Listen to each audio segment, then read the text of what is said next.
Welcome to the Innovation Squadcast. If you're looking for a podcast about instructional strategies enhanced by technology, you came to the right place. In our conversations, we'll talk to tech experts, share ideas and strategies to help you build your toolbox with tools that you can use in your class immediately. All right, welcome to the Innovation Squadcast. I am Jimmy Cate. Nicole Lapointe. Phil Sheridan. Jeremy Osborne. And today we are talking about Itow. We are talking about how to, the goals for Itow this year. We're going to talk about the procedures, the plan, the different packages and experiences that we've came up with. And then hopefully we'll get into a little bit of the maker stuff as well. But first we are going to pause for this week's quick tech tip.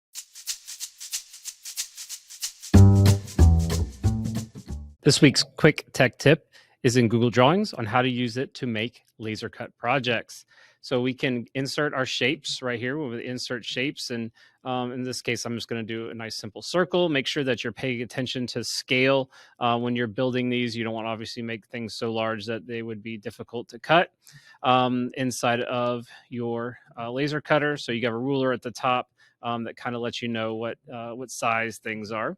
I'm going to cut out the little badge kind of holder right here so that you could again attach something and then hang it to like a book bag or something like that, like a bag tag. I'm going to make them transparent, so if you left the color in there, it would etch out that coloring. I don't want that. And then from here you can insert images that you have on your computer, insert images you have on the web. You got different, insert more shapes. In this case, I'm going to insert word art. That is the best when it comes to inputting text. It's going to be with word art. I'm going to resize it so that it fits inside of my circle. And then I'm also going to make it, I'm going to change its color to transparent as well. And now I have my tag ready to go into the laser cutter project. So how do I do that?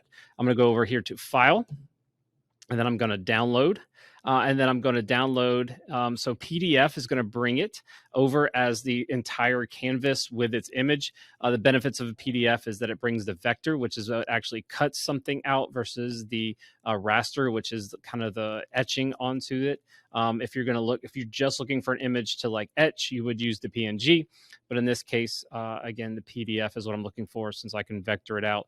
You will have to delete the box when it comes into your laser cutting program.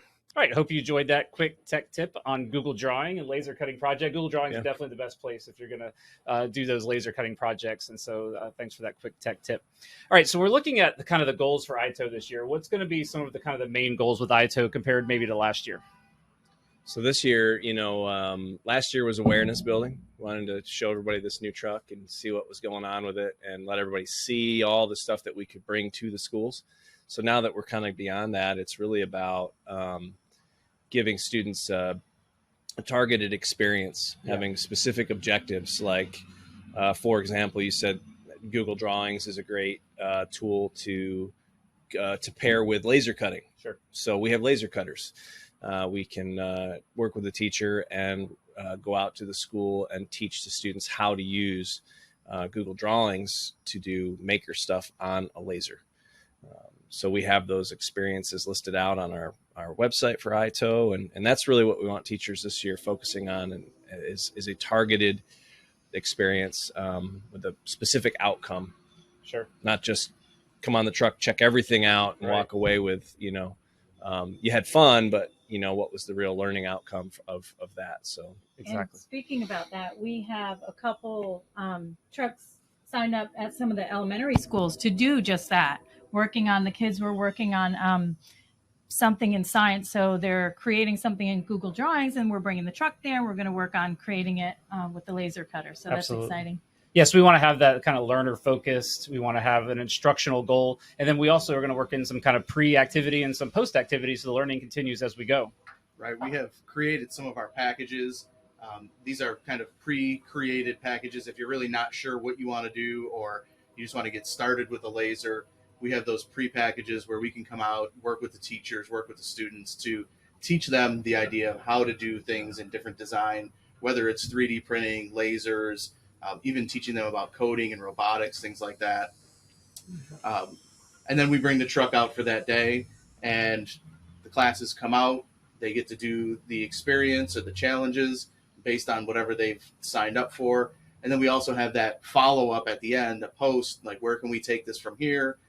Looking at, how can we tie this into standards in the classroom? Sure. So we kind of have two different options when it comes to this. You got the option of working with kind of something that you have designed, something that you have mind, where the truck can support, or, I just want to have my kids come out, work on something that's challenging, that's creative, that's going to work on some collaboration, work on those kind of 4 C's, and then the truck can kind of help with that. So, let's talk about maybe some of those experiences, and all of these. The experiences are linked in our show notes. So again, you can check out our show notes in the description and YouTube or in Anchor or Spotify. So one of them is the laser cutting and design experience. What do they expect kind of to see with that?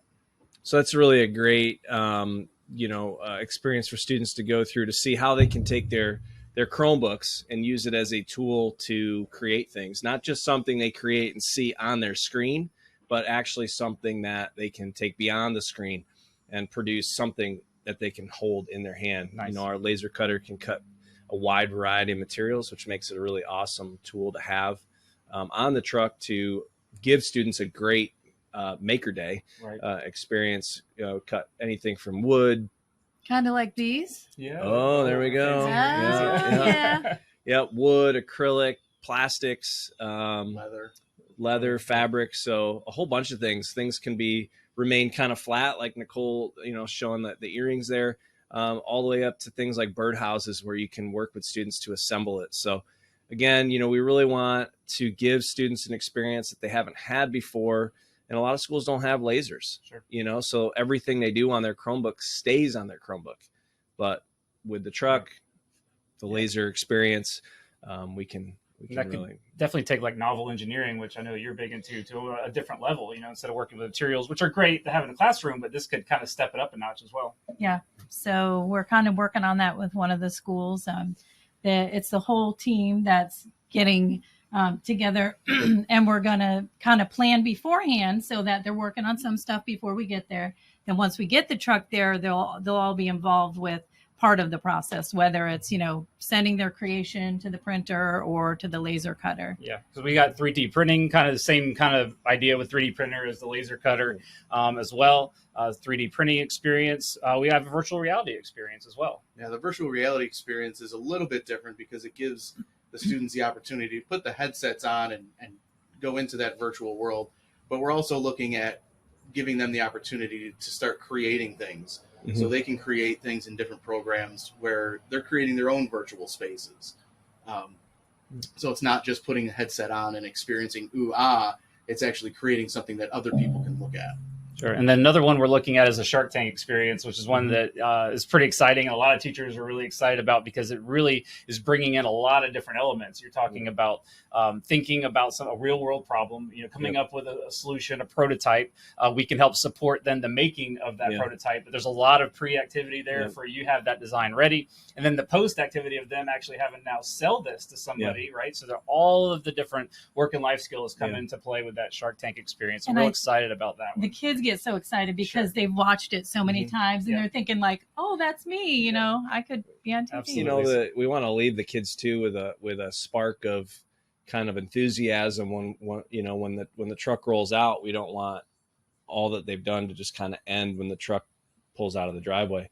We want to leave students with an interest that they've developed, and for the Shark Tank experience, for some of these kids, they don't realize there's things like laser cutters, 3D printers.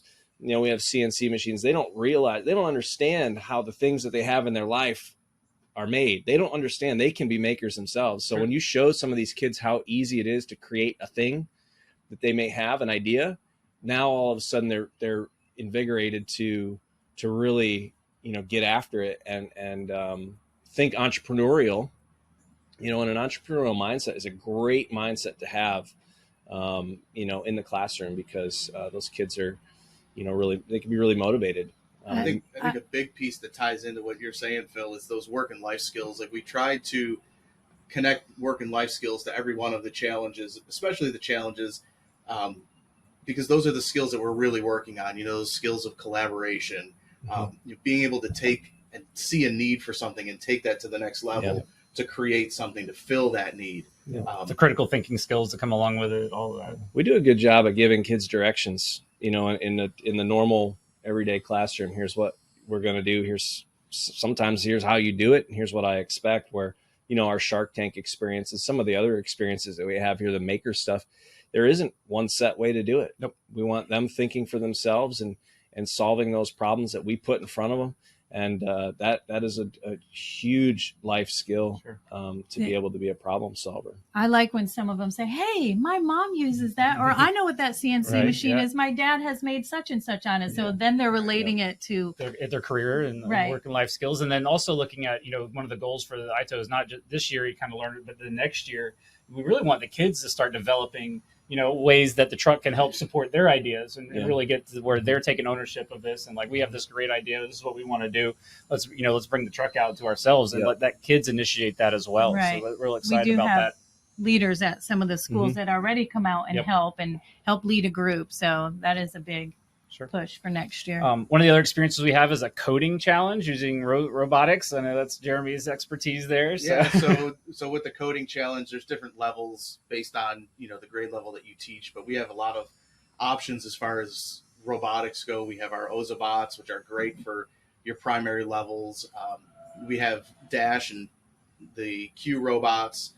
We have our robotic arms, which are really good. Yeah. Just a bunch of different ways to use coding. You know, they can use block coding, a bunch of different things. The robotic arms right now, we're doing a lot with the teaching and playback. So you're coding the robotic arm where to move and, you know, how to pick up puzzle pieces and things like that. So, you know, based on the grade level that you teach or the experience that your kids have, we can kind of tailor that challenge for them. Right. You know, coding doesn't just have to be for the computer savvy, the people that want to go into the computer realm. You know, it really is, if you break it down, coding at its fundamental, you know, at its core is really just sequential thinking. And that's really the kind of universal takeaway that we give all of these kids is when you code something like the robotic arm, if you have a task, a challenge where you have to have it complete it, Right. it's really about taking that, reverse engineer it and think sequentially about the steps that you want. And that's just good brain exercise that we want our kids to do. Right. You know, sequential thinking in life is important. First this, then that. If not, then what?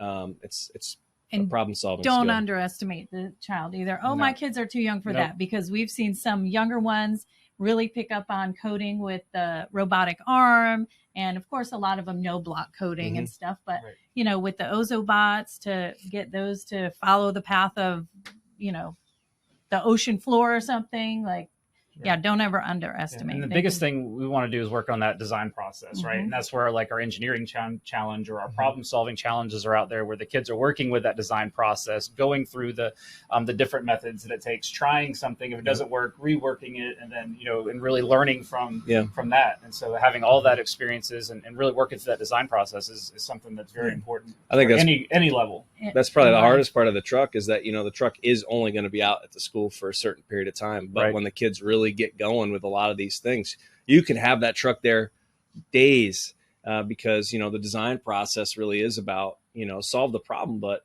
it doesn't stop. It's a circle.